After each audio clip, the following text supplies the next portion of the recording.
the current situation with the war, and we had the ceasefire, 2 weeks of ceasefire. Donald Trump, at the end, the very end of the ceasefire and the deadline, he extended the ceasefire because Iranian delegation refused to go to Islamabad.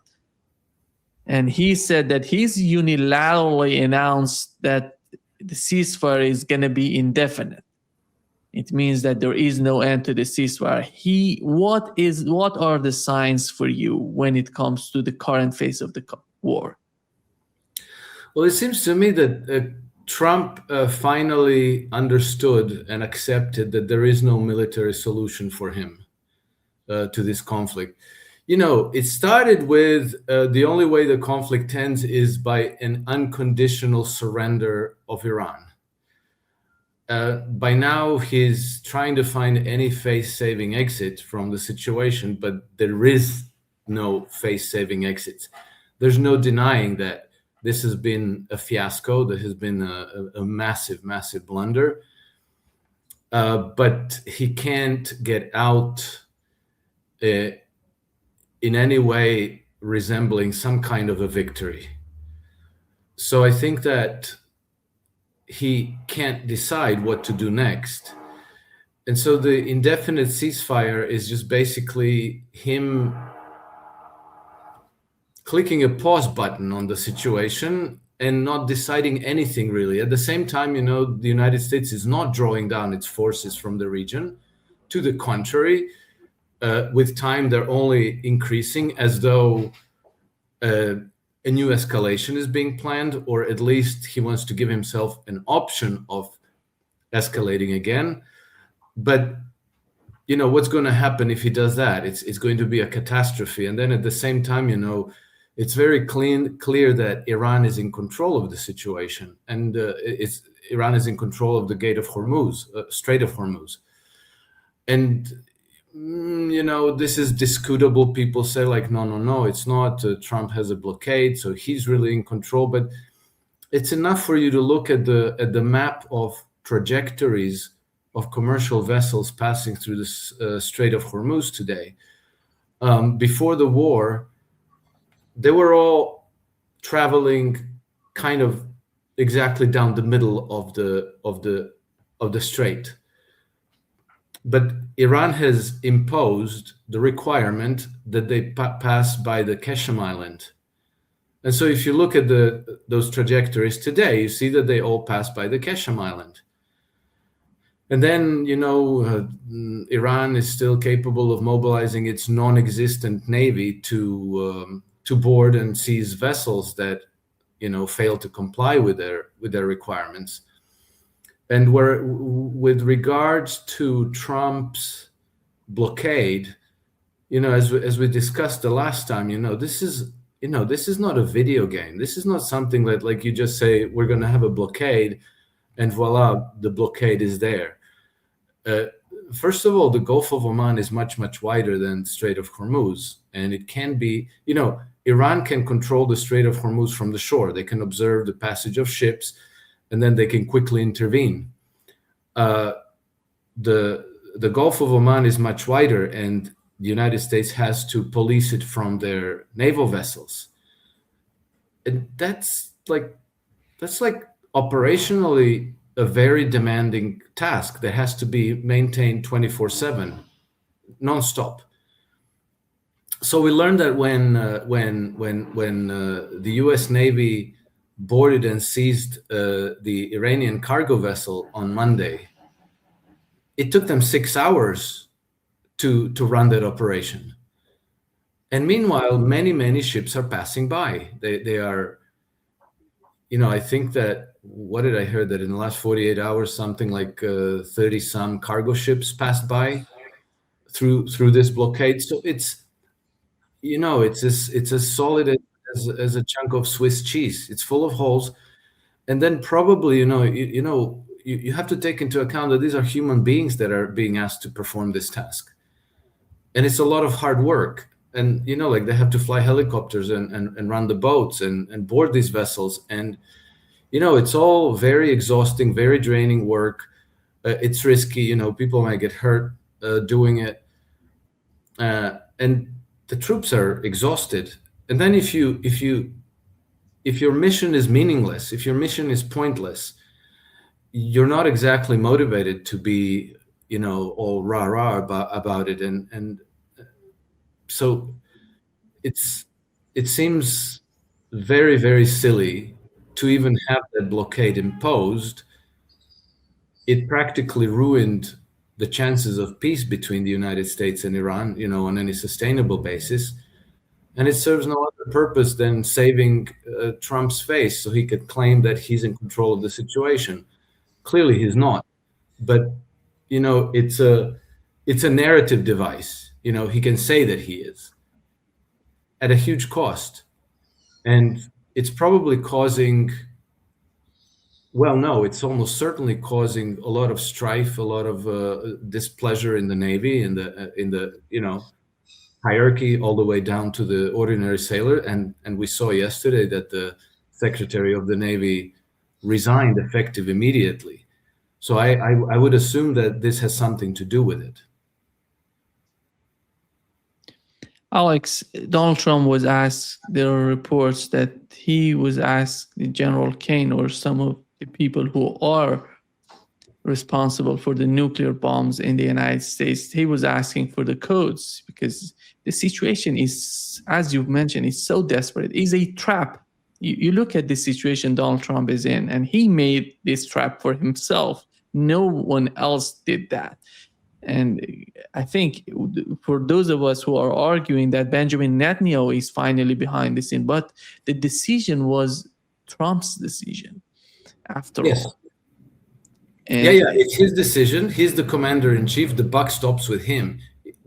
He owns every single outcome of this war, including the 170, however many, I forget the number exactly, 176 schoolgirls that were killed on the first day of bombing in a triple or quadruple tap operation. The killing of 40 or 50 senior Iranian leaders, including the spiritual leader, the Grand Ayatollah Ali Khamenei. The economic collapse of the Gulf kingdoms. The continuing political instability and the risk that they will actually collapse completely if the situation continues like this. Loss of his military bases, loss of the radars on those military bases. I think that 13 military bases that were surrounding Iran have been either damaged badly or completely destroyed. So this is not a victory. He has set the Western hegemony in the region back catastrophically. There's a silver lining for the rest of us in all this, but in the meantime, there's going to be a very, very heavy price to pay for all this, because I don't know, like I already, when I go to the gas pump, it's, filling up my tank is costing me about 35% more than it did before the war. So everybody's paying, everybody's suffering. There's going to be more suffering. There's a risk of famine afflicting a huge chunk of humanity around the world. Europe has taken a bad hit in terms of their energy security. And so the consequences are going to cascade for a long time before anything is resolved. And Trump is no longer leading. He is making it up as he's going along, and he's now reacting to what is happening on the ground. He's also made himself impeachable. And I had some comments, I had some, feedback from people who asked me like, well, what are you talking about? How did he make himself impeachable? As though that's a great mystery. Well, he's committed war crimes. He has committed the United States to a war without congressional declaration of war. So if somebody wanted to impeach him, they could. And if the political climate in the United States warrants it, he will be impeached. And this time around, it's almost like a slam dunk that he will be found guilty, that he will be impeached. So therefore, he has put himself kind of in a position like Benjamin Netanyahu, where he has to craft the whole nation's foreign policy around not being impeached and around winning the midterm elections in November, which now means that he's not, like his ultimate political objectives are defining his foreign policy rather than immediate strategy or immediate objectives of goal. And as far as I know, nobody can really discern what the immediate strategy is, because it's actually Israel's strategy, not the United States strategy. So he's now tangled up in all of this very complicated juggling act that I think is overwhelming him. And as a secondary result, he's getting rid of the most competent people around him who are willing to tell him the truth, because he doesn't want to admit defeat. He doesn't want to accept the humiliation of what he has done. And so as a result, he's surrounded by, I don't know who, but it seems to me, certifiable lunatics. I mean, just yesterday, so today's 23 April, right? Yesterday, he was crowing about saving 8 invented Iranian women from execution, women that were AI, their portraits were AI generated.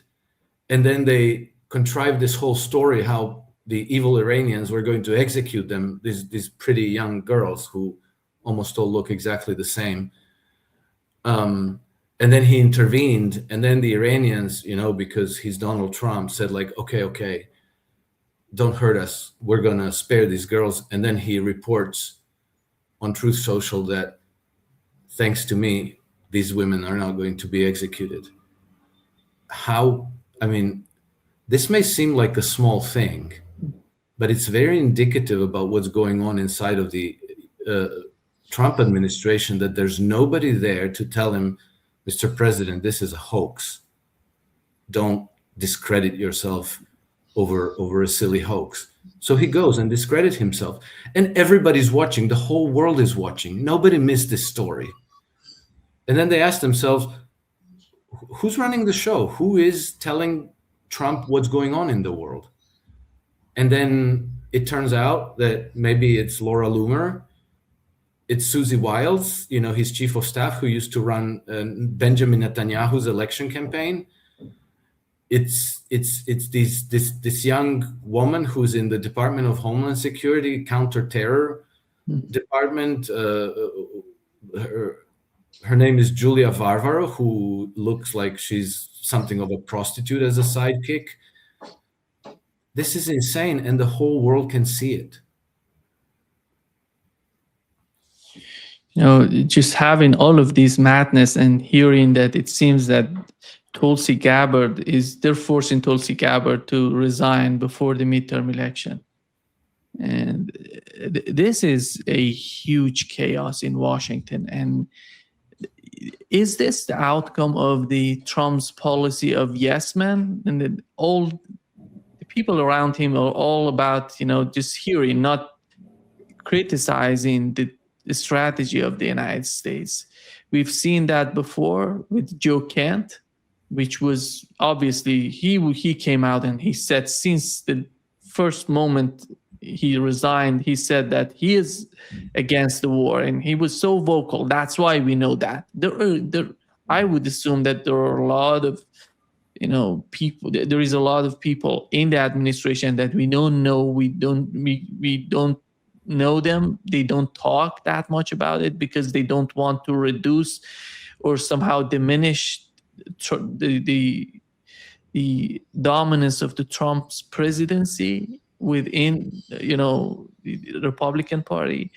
But Alex, considering the war and what is going on, You've mentioned how this war is, many people are comparing the war with Iran to what has happened in Vietnam. Looking at the two wars, I would assume they're not even comparable economically, militarily. The consequences of the war, we know that many people were killed, which was tragic after many years. But the consequences for the global economy was not even comparable to what's going on right now. And that shows how important that location, that the Strait of Hormuz, the Persian Gulf, is for the global economy.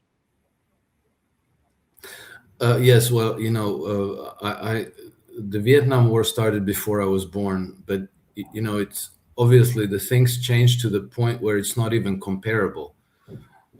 War itself, Vietnam didn't have anything near the weaponry and ability to defend itself as Iran does. So they had to, fight as an insurgency.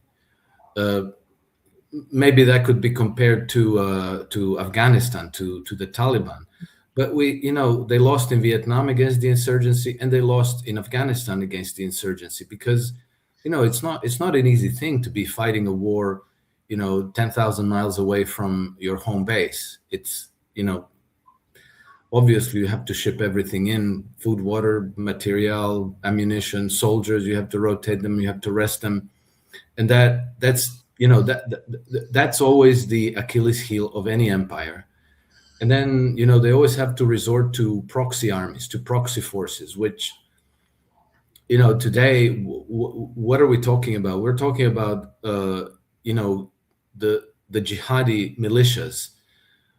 They tried to get the Kurds to fight this war for them against Iran. The Kurds were saying, no, thank you, we're not interested. The Gulf kingdoms are not militarily strong enough to even challenge Iran in any meaningful way. Israel is up to their eyeballs in their 7 or 8 conflicts that they're losing, all of them. Again, people will disagree, but after 2 years of trying to suppress Hamas, they haven't. After a long time of trying to suppress Hezbollah, they haven't. And Iran's axis of resistance is very much alive and well, and we don't know yet what's going to take place. Because remember, about 14 months ago, the regime of Bashar al-Assad fell, and part of his Syrian Arab army went to Lebanon, and a part of them went to Iraq. Whole divisions went to Iraq. They didn't vaporize; they're still there somewhere. And I think that possibly when the situation matures, they might emerge again, become visible again, and there might be a march on Syria, and after that there might be a march on on Israel. So this is not going to go away anytime soon. Trump started something that he cannot control, and the sequence of events that's ahead of us is not something that anybody can predict accurately. But I think that from Iran's point of view, this is an opportunity to redress a situation that they've been grappling with for more than 100 years, meaning constant, non-stop attacks in one way or another by Western colonial powers, which resulted in Iran being surrounded by British and American military bases, and which resulted in Iran's economy and development being suffocated. I mean, they've done admirably well in spite of all this, but imagine for a country that's 5th richest in terms of natural resources, with 92 million population, that are among the best educated people in the world, what that nation's potential would be. And then, as you said, they are very strategically positioned on the crossroads between East and West. Russia's very strategic international north-south transport corridor traverses Iran. China's Belt and Road Initiative traverses Iran. Both Russia and China have designated Iran as the anchor of the future security architecture. So Iran is in the perfect place to take advantage of all this and to blossom as it hasn't done in centuries, if they can be rid of Western colonialist